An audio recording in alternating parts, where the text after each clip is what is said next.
Hey everyone, and welcome back to the channel. Let's go ahead and wrap up the month of July. And July was an interesting month for me. I did make a video about this, but I had been in a reading slump for quite a while, and that did last a decent part of this month. Fortunately, I think we are definitely coming out of that now. My reading has increased. I have that want to read again, which is really nice. But I think some of my reading and how I felt about some books maybe is reflected a little bit here in what I'm going to mention. And the first one is definitely the case of that. So the first thing I read was The Deal of a Lifetime by Frederick Bachman. You can see this is a very short little novella from him. So the reason I read this is it was short and it's from one of my favorite authors. And I was hoping this would maybe at the beginning of the month jumpstart my reading. Unfortunately, that's not what happened. I thought this was just okay.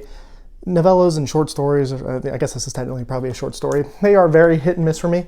Unfortunately, this one was just fine. It wasn't spectacular. I do think that, the writing was spectacular as always when I'm reading something from Bachman, but in general, it was just kind of fine. It was kind of a story about self-sacrificing or, realizing things that you could have done better in the past, maybe reconciling with somebody, all kinds of things like that. And it was fine, but it wasn't the jumpstart I really needed. I didn't actually get that until later in the month, but we will get to that book when it is time. But I did give that a 3-star rating. Then after that, I returned to another author who is definitely making her way into one of my favorite authors. This is part of the reason why I read another one of her works, and that is Jenny Wirtz, best known for her Wars of Light and Shadow, or what she wrote with Raymond E. Feist. I actually don't even know what that trilogy is. It's not something I've read, but I have been reading her Wars of Light and Shadow series, and I wanted to read something outside of that series, and this is one of her standalones. This is probably her less known standalone. To Ride Hell's Chasm, I think, is definitely the one that most people point to and really speak highly of, but I wanted to go off the beaten path and read something different from her, and The Master of White Storm is definitely that. This is very much sword and sorcery, like old school kind of fantasy feeling, and this was a very interesting book. The first little part of it I wasn't clicking with, and I think this is part of the brilliance of the book. It's short story after short story, basically. It felt almost like something you would be reading out of a magazine, where you would get a story that's kind of self-contained as like a chapter and continue on throughout it. But by the end of the book, you're deeply attached to the main character. You're deeply attached to the plot. It comes kind of, I don't want to say out of nowhere because it's slowly building the whole time, but it was just another one of those things that really shows me that Jenny Wirtz is an author that I do connect with very well, and she is somebody who knows exactly what she's doing when she's writing. I am glad I read this. This is probably one that's going to be hard to recommend to a lot of people because I do think the format of the book and the story itself is a little strange. It almost feels like the entire time like this person can't keep doing what they're doing. They can't keep getting away with the things that are going on, and it almost feels like, okay, we're doing the same thing over and over again. When is that flip going to happen? When is that change going to happen? But I will say I can't be too surprised with this is the 4th book I've read by Wirtz, and once again she comes in, makes it all work. I will say some of the language and the beauty of it that I find in Wars of Light and Shadow, the bones are there in this book, but it's not to that level yet. I don't know if that's probably a purposeful choice.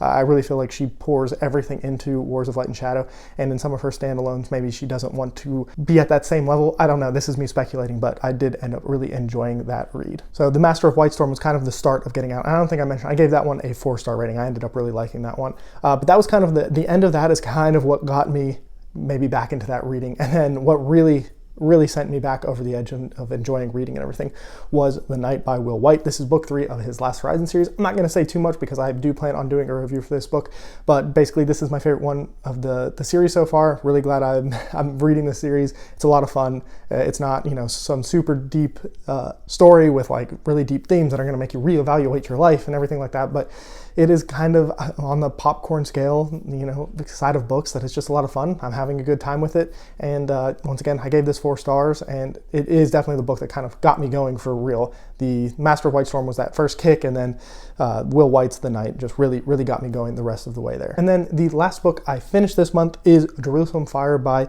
R.M. Melch, I think is how you pronounce it. This is a book that for so much of it, I didn't actually enjoy all that much. And then maybe I shouldn't say that. By the halfway point, I started to enjoy it. But the first half of it, I don't know. I wasn't sure where we were going. And I couldn't find a lot of information about this book out there. And then as the story continued, I realized what was happening. I figured out what the big plot twist was going to be. I don't even know if you're not supposed to get it. It feels like one of those things you're supposed to kind of figure out and find this realization about a specific character. But by the end of it, it has some really powerful themes, and it's a book that for some people I think it would be extremely powerful. Basically, you have a character coming to the realization of what they did in the past and the horrific things that they have done and how they have changed their way and they have realized what they've done. And it's kind of, I don't want to say it's a tale of forgiveness, but it's definitely a tale of change and retrospection. And it definitely does have some powerful messaging behind it. So it's one of those weird ones. I forget exactly when this book was written. It's an older book, but man, it did impact me there at the end. I think it was a really brilliant thing that was set up throughout the story. And when they finally get to the crux of the issue that is going on, I think it is super well done. I just wish I liked some of the earlier parts of the book, but I think it was maybe one of those issues where it took me a little longer than I normally would to get settled into a world. And I think maybe this is a book on reread, I would enjoy it a little bit more because I would already be kind of familiar with the strange alien planet we're on and some of the customs that are going on. And there's definitely some POV jumping that was a little jarring to me at first, but in general, I am very glad I read this book. This is one of those ones that I feel like has probably influenced other authors if they have read it. And yeah, I'm glad this is one of those ones that I can say I have read, even though I don't think it's some super popular book or anything. I think when I looked on Goodreads, it had like 100 and something ratings. So it's not like a super well-known book, but it definitely feels like one of those that is powerful and has a lot of oomph behind it. So like I said, that was the last book I finished in July. I am maybe going to finish this in July. I'm recording this video a little bit before the end of the month. I am currently about 15% of the way through Neon Ghost by Daniel Green. So far, I'm enjoying it. It's an interesting world. There's some interesting thing going on with it, an interesting blend of a mega structure with cybernetics and vampires. Very interesting mix, but compared to the other things I have read by Daniel Green, this is so far at 15% in, the most polished, the best. I feel like I can feel him evolving as a writer, and it's getting better. And I'll be honest, I'm kind of digging the world. The mega structure idea is something that I've always kind of been fascinated with, and so like each floor seems to be, or each section of floors kind of has their own like politics and stuff going on, and I'm sure that'll get a little bit more developed as I go on into the book. But so far it's been really good, and I've been enjoying it. And then once again, I have to mention Memories of Ice. I was in such a reading slump for so much of this month that I knew going back to Memories of Ice was going to be a disservice to the book itself. I knew I wouldn't be able to like give it my all and give it the effort that it really deserves. And I think I would have probably just gone through whatever I read, not processed any of it, not enjoyed any of it, and it would have just kind of put a sour taste in my mouth for Malazan. And I didn't want to do that because this is a series that I want to like, and this is a book that I have been enjoying, and I keep saying that, and yet I haven't gone back to it. So if you have watched my TBR for August, I'm going on a big trip, and I have a lot of really short things planned. And my goal is that if everything goes well with the trip and everything, I can go in, and once I finish a lot of those shorter reads, I can really dedicate some time back to Memories of Ice and hopefully get around to finishing that sooner than later. So we'll see if that's actually what happens.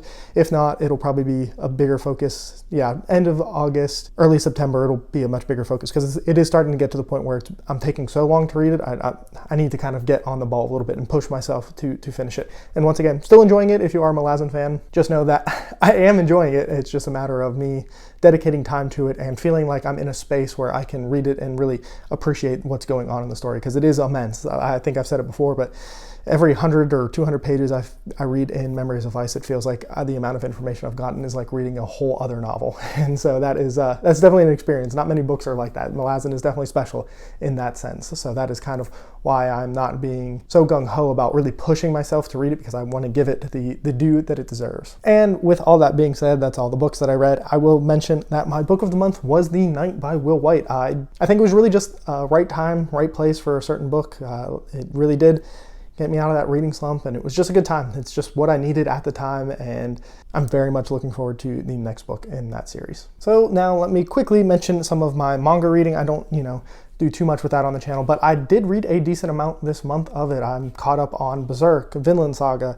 I read, 60-ish chapters of Dragon Ball Z. I've been enjoying that so much. Dragon Ball and Dragon Ball Z have just been so nice to go back to. It's one of those series that I watched as a kid, and then, it's been so long since I've really seen it, and I'm familiar with what's going to happen and everything, but there are some of the details that I've forgotten. And I will say the art style in it, it's not the same as like a Berserk art style, where Berserk is so detailed and so just like, it's like art basically. And I'm not saying that Dragon Ball isn't art, but the way it flows is really what impresses me. It almost has like a minimal style that shows action in such a beautiful way that, I don't know, it just is, it makes the animation feel like they just took it from the manga and straight to it. And I know that's not exactly what happened, but there's just such a flow to that series that I really appreciate when I'm reading it.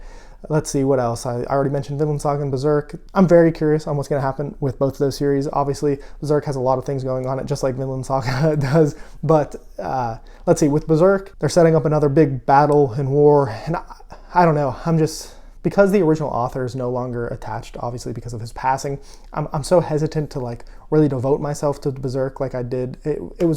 It's hard to say, but it is probably it probably is my favorite manga of all time. That might change. We'll see how I feel about some other stuff, but it's been so good that I don't know. I'm afraid to open up to it, and I also don't know how regularly we'll be getting stuff from it, so that also makes it difficult. Vinland Saga, man, that first arc is so good from Vinland Saga.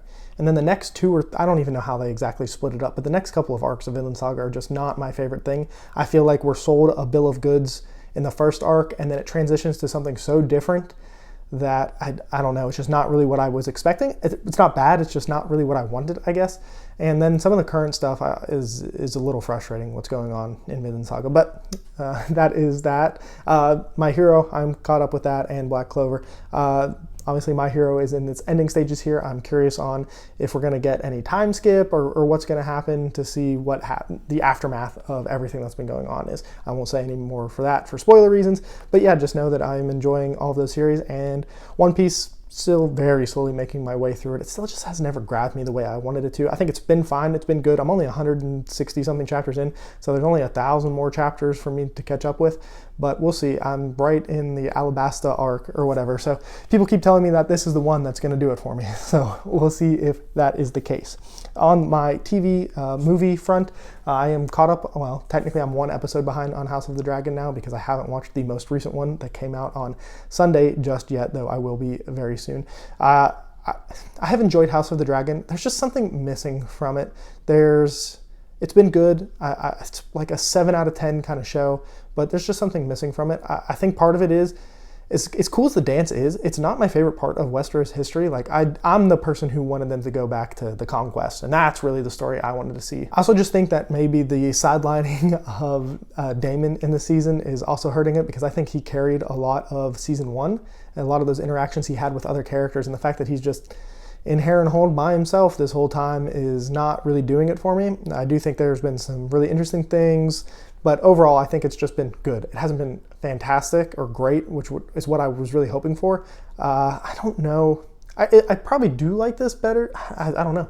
I'm arguing with myself here about if I like it more than season 1 or season 2, or season 2 more than season 1. I think it's very close. I think they both have their strong points, but we'll see. I think I can't say that until we see how the season ends. I have an idea of where it's going to end from reading Fire and Blood, but I'm not sure if they're going to want to end the season with that or if they're going to want to start season 3 with that. So we will see there. I also finished all of How I Met Your Mother in the past 2 months, which is crazy. I'm 10 years late to the ending of the show. I will say the ending's a little frustrating, but overall I think it's fine. I know a lot of people were up in arms about the ending. I will say the pacing of that final season is awful, and I totally understand why people are upset or would be upset about the ending, but for me overall I think it's fine. If you want to talk more about How I Met Your Mother 10 years later, hit me up in the comments, because we can talk about it down there. What else am I watching?